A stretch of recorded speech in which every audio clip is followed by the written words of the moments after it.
confiance est ma lumière, mon appui sur la terre, mon guide, ton regard, comme un phare, ton aide, mon espoir, comme un phare, comme un phare. Bon jeudi à la maison et encore une fois, heureux de vous retrouver à la mi-avril déjà à Comme un phare. Alors, on est en plein cœur de la semaine de l'action bénévole et j'en profite aujourd'hui pour saluer tous les bénévoles de la Gaspésie-des-Îles qui œuvrent continuellement auprès des aînés en perte d'autonomie et qui, par advertence, apportent un soutien indirectement aux proches aidants des aînés. Donc, je salue donc tous les bénévoles des centres d'action bénévole de la Gaspésie et même du centre de bénévolat de la péninsule acadienne. Alors, aujourd'hui, à Comme un phare, de la belle visite en studio, j'ai Marie-Pierre Cyr de l'Appui Gaspésie-des-Îles et aussi Karen Larocque qui nous propose 2 capsules conseils pour le bien des proches aidants. Donc, tout d'abord, elle est jeune, elle est passionnée, elle est volubile. Je la reçois pour la 2e fois cette année pour en connaître davantage sur les projets de l'Appui Gaspésie-des-Îles. Et Marie-Pierre, je suis très content que tu reviennes à Comme un phare. C'est un réel plaisir. Marie-Pierre, tout à l'heure, je disais que c'était la semaine de l'action bénévole. Puis c'est vrai que nous sommes en plein cœur de la semaine avec un magnifique thème qui, on dit, le bénévolat, un geste gratuit, un impact collectif. Donc, c'est toujours une fierté de te recevoir ici aujourd'hui parce que tu es aussi proche des groupes bénévoles et des groupes communautaires. Ça serait intéressant qu'on fasse un bilan, Marie-Pierre, parce que dans le fond, je t'ai reçu ici, la première invitée, je pense que c'était le 12 septembre dernier. Oui. Puis on était très fiers de présenter tous les projets qui allaient un peu se déployer sur l'ensemble du grand territoire de la Gaspésie-des-Îles. Mais peut-être 6 mois ou 7 mois plus tard, qu'est-ce qu'il y en est des projets? Comment ça va, Marie-Pierre? Bien, en fait, généralement, les projets vont très bien. La plupart ont commencé en septembre, en octobre, même, je vous dirais, en novembre. Donc, sur l'ensemble du territoire, nos projets se déroulent bien. On a un petit défi aussi au niveau d'aller rejoindre un peu plus les proches aidants. Les projets sont là, les services sont là, mais il y a certains services auxquels les proches aidants font moins appel. Donc, si on récapitule par rapport à tous les projets. Je sais que vous en avez 3 qui sont régionaux, puis vous en avez 6 qui se passent localement dans les territoires de MRC. Est-ce qu'on peut les présenter rapidement? Oui, bien, dans un premier temps, c'est sûr, on a votre émission Comme un phare qui fait partie de nos projets, qui va très bien. Par la suite, on a un projet avec la Société Alzheimer Gaspésie-Île-de-la-Madeleine. Eux, en fait, c'est un projet de bonification du nombre d'heures des intervenantes à travers le territoire de la Gaspésie et des îles. Il faut vraiment que ça se répercute pour des services concrets pour les proches aidants via des groupes de soutien, des cafés-rencontres, puis du soutien psychologique individuel. Bon. Toujours dans le but, évidemment, de supporter les proches aidants des aînés qui sont à domicile. Effectivement. Alors, je vous laisse poursuivre. Oui, ensuite, on a un projet toujours régional avec l'OCPAC, l'Organisme gaspésien des personnes atteintes de cancer. Eux offrent actuellement des rencontres info-cancer sur l'ensemble du territoire.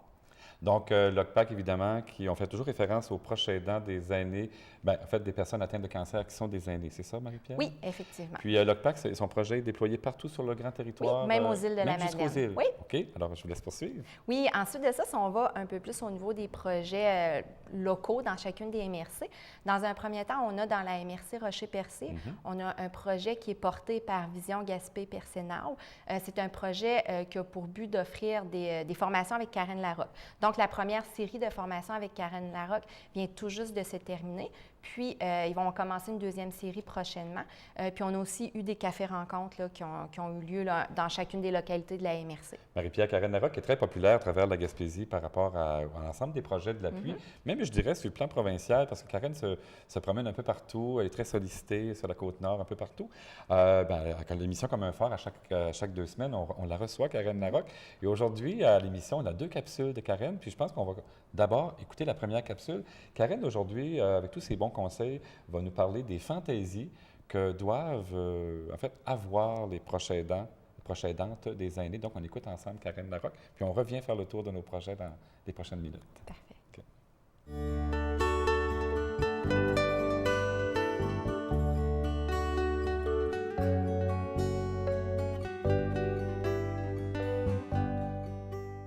Karen, bien, encore une fois, bienvenue à la nouvelle émission Comme un phare. Puis là, des fois, on change de décor, puis on a toujours un merveilleux Vraiment, merveilleux décor avec nous. C'est vrai qu'on est chanceux.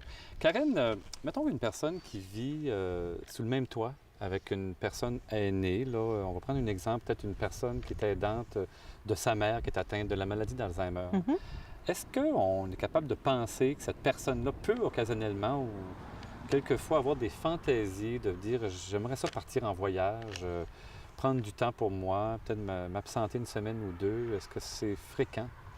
Bien oui, c'est fréquent parce que, en fait, quand on a un besoin qui est en manque depuis longtemps, ce qu'on s'imagine que ça va nous prendre pour y répondre, ça grossit de plus en plus. Tu sais, des fois, quand on a super faim, là, on dit « Mon Dieu, il me semble que je mangerais un bœuf. Ouais. » Il n'y a personne qui mangerait un bœuf. Un coup que tu as mangé ton steak, c'est correct. On est rassasié. Ça veut juste dire que ça fait longtemps que le besoin est en manque. Fait que si jamais je réalise que j'ai la fantaisie de partir 2 semaines, 3 semaines sur une île déserte, souvent, les gens, ce qu'ils font avec cette fantaisie-là, comme c'est complètement fou, tu sais, des fois, c'est pas réaliste, c'est pas réalisable, mais ils prennent la fantaisie puis ils la mettent aux poubelles puis ils continuent en se disant c'est pas possible de toute façon. Avant de jeter la fantaisie aux poubelles, moi, je recommande toujours aux gens, prenez le temps d'identifier c'est quoi le besoin qui est caché derrière. Parce que si vous êtes rendu avec une grosse fantaisie comme ça, c'est parce qu'il y a un besoin qui est en manque puis qui est en manque depuis longtemps. Fait que je pourrais me demander, partir pendant 3 semaines sur une île déserte, qu'est-ce que ça me permettrait? Bien, je pourrais dire, bien, ça me permettrait de me reposer, de prendre du temps pour moi. Bien, à ce moment-là, ce qu'il faut se demander, c'est comment je pourrais répondre de façon réaliste à ce besoin-là. Puis généralement, 20 à 30 minutes de temps pour moi peut suffire pour répondre à mon besoin, même si j'ai l'impression que ça me prendrait 3 mois de vacances pour me reposer. 20 à 30 minutes peut vraiment faire une différence. Mais quand on est avec la personne, j'aurais toujours la même situation. Quand c'est une personne qui est atteinte, mettons, de la maladie d'Alzheimer, dans un stade assez avancé, qui n'est pas encore en hébergement, on peut quand même trouver des moyens de se donner du temps chez soi avec la personne. Bien, je pourrais, par exemple, la personne, j'imagine que dans la journée, elle doit avoir des périodes de sieste ou des périodes où on peut profiter de ces périodes-là pour se ressourcer. Puis, une des choses qu'on a déjà dit pour recharger nos batteries, d'être en contact avec l'art, par exemple, que ce soit quelqu'un qui aime peindre ou quelqu'un qui aime écouter de la musique, ou on peut, à la maison, mettre de la musique en fond, tu sais, une musique qu'on aime en fond, ou profiter du 30 à 40 minutes de sieste de la personne qu'on a pour s'occuper de soi. Mais on devrait profiter de ces moments de répit-là pour recharger nos batteries. Karen, le temps nous file toujours entre les doigts. C'est déjà terminé pour aujourd'hui. On se revoit dans 2 semaines. Un rendez-vous. Merci. Ça fait plaisir.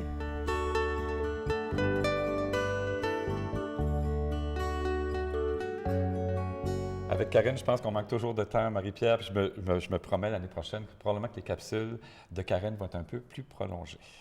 Tout à l'heure, Marie-Pierre, on faisait le tour un peu des projets, des différents projets financés par l'appui, puis il nous en restait encore quelques-uns. Je vais vous laisser poursuivre pour connaître à travers la Gaspésie des îles où sont ces projets-là, puis qu'est-ce qu'ils apportent aux prochains aidants. Oui. En fait, on a aussi un projet là, avec Vision Percé-Gaspé-Nord dans la MRC Côte-de-Gaspé. Eux, en fait, ont élaboré un Caregiver's Care Kit, qui est un guide pour les proches aidants avec des ressources, des petits trucs. Puis ce guide-là vient tout juste d'être terminé, d'être à l'impression, et il va être distribué très prochainement auprès des proches aidants. Donc, on va suivre ça de près parce qu'il va sûrement y avoir un lancement. Oui, effectivement. Puis, on a aussi le Centre d'action bénévole à Grande-Corvée, toujours dans la MRC Côte-de-Gaspé, qui, eux, ils offrent plein d'activités. Je dirais qu'ils ont mis sur pied un groupe de soutien pour les hommes qui sont proches aidants. Ils offrent du répit accessoire, il y a des cafés-rencontres. Donc, il y a une belle programmation là aussi pour les proches aidants. Puis si on fait un saut, on fait un vol rapide, on s'en va jusqu'aux îles de la Madeleine. Oui, en fait, aux îles de la Madeleine, eux, ils ont une programmation avec, dans un premier temps, il y a des activités aidants-aidés. Pour que les gens puissent avoir des moments de qualité ensemble. Puis aussi des cafés-rencontres pour les proches aidants avec diverses thématiques, puis du répit pour que les proches aidants puissent participer aux activités. Okay. Marie-Pierre, je suis un peu prêché pour ma paroisse parce que tout à l'heure, on a fait rapidement, on a parlé d'une émission comme un phare. Mais moi, j'invite les gens à la maison qui nous écoutent toutes les 2 semaines.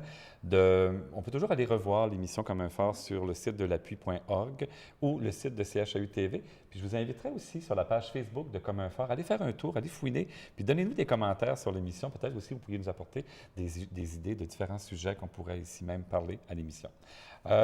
Marie-Pierre, est-ce qu'on a fait le tour des projets? Non, en fait, dans la Haute-Gaspésie, on a Entretien de la Haute-Gaspésie Oui, qui a un beau projet. Ils ont mis sur pied, ils ont déjà des résidences, donc ils ont mis sur pied des centres de jour dans les résidences. C'est-à-dire que la personne atteinte au niveau de l'Alzheimer peut aller passer la journée dans le centre de jour. Il y a un centre de jour à Sainte-Anne-des-Monts, puis un autre à Mont-Louis. Puis, dans un dernier temps, en fait, le dernier projet dont je voulais vous parler, c'est au niveau de la Société Alzheimer. Oui, on a des centres de jour qui sont offerts. Avec les 2 centres de jour à Bonaventure et Maria. Exactement. Marie-Pierre, le temps file très rapidement, je suis vraiment désolé. On a toujours Karen Larocque qui, aujourd'hui, a sa deuxième chronique, pas chronique, mais deuxième, oui, chronique conseil. Alors, on va écouter Karen qui va nous parler cette fois-ci des différents stress, comment gérer des stress chez les proches aidants. Et on revient immédiatement après.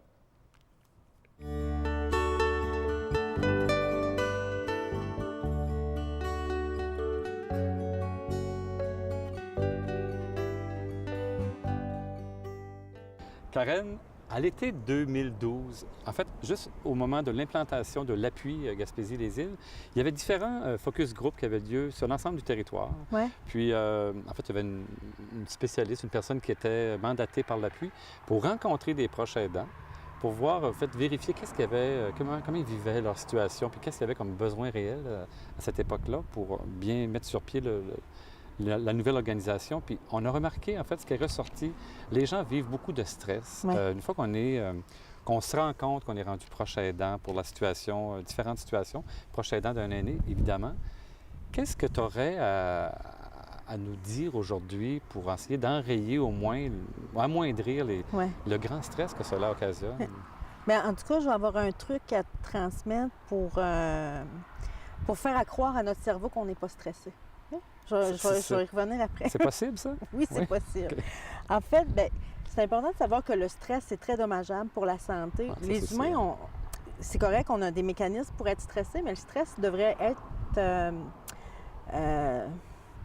restreint dans le temps. T'sais, on ne devrait pas être stressé sur une longue période. Ouais. On est capable de tolérer d'être stressé un peu, mais pas sur une longue période. Mais pas toujours 24 heures sur 24. Non. Ce qui arrive quand c'est 24, c'est quand on est stressé, notre système, il sécrète de l'adrénaline puis de la cortisol.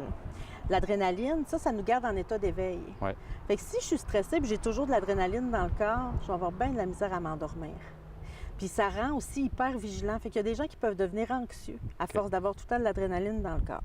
La cortisol, elle, ce qu'elle fait, c'est qu'elle ralentit le système digestif pour garder ses énergies pour réagir parce qu'il y a quelque chose d'important qui est en train de se passer. Fait que là, le système digestif est ralenti. Ceux qui font de l'acide à l'estomac, ça va. Là, l'acide reste plus longtemps dans l'estomac, ça fait des... Fait que c'est pas une bonne idée d'avoir ces hormones-là dans le corps sur une longue période. C'est important de savoir qu'il y a moyen de faire croire à notre cerveau qu'on n'est pas stressé, qu'on est dans une situation où on est en sécurité, donc qui peut arrêter de produire de la cortisol et de l'adrénaline. Pour faire ça, ça prend 5 minutes. Pendant 5 minutes, il faut inspirer pendant 5 secondes et expirer pendant 5 secondes. Okay? Si nos inspirations puis nos expirations ont la même durée, notre cerveau, il dit « Mon Dieu, elle respire donc bien relax ». Fait qu'elle doit être relaxe, tout doit bien aller, donc on peut arrêter la production d'adrénaline puis de cortisol.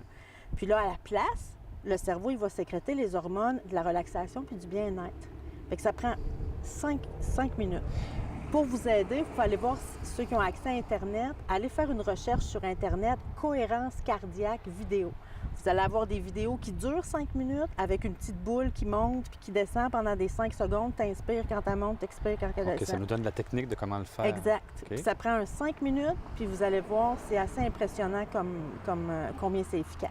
Puis c'est quoi? On le fait à chaque jour, le 5 minutes? Bien, ce qu'on dit, c'est qu'idéalement, le faire 3 fois par jour. Comme ça, tout le système va toujours... Le taux d'adrénaline de base va toujours être un peu plus bas.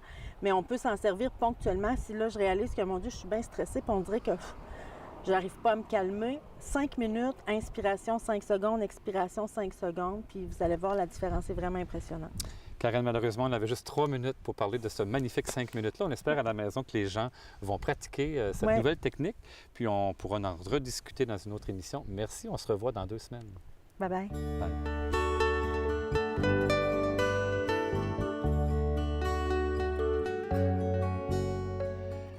Hey, ça donne le goût de l'été, ça, me voir sur le bord du rocher percé avec un petit chapeau.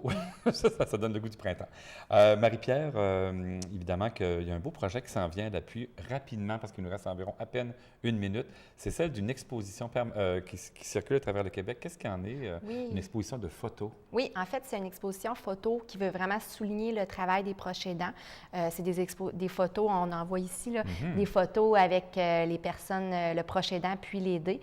Puis cette exposition photo-là va être sur les 2 versants de la Gaspésie. On va l'avoir à Sainte-Anne-des-Monts, à la bibliothèque Blanche-la-Montagne, du 27 avril au 24 mai. Puis en juin, on va l'avoir au Quai des Arts de Carleton. Pour tout le mois de juin. Oui. Mais Marie-Pierre, merci beaucoup d'avoir venu encore une deuxième fois à l'émission Comme un phare aujourd'hui.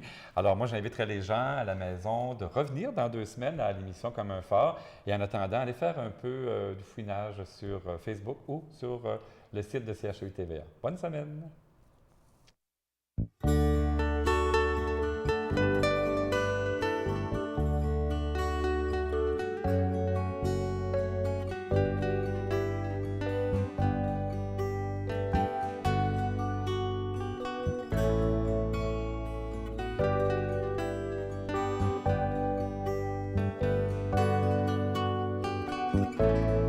Comme un phare.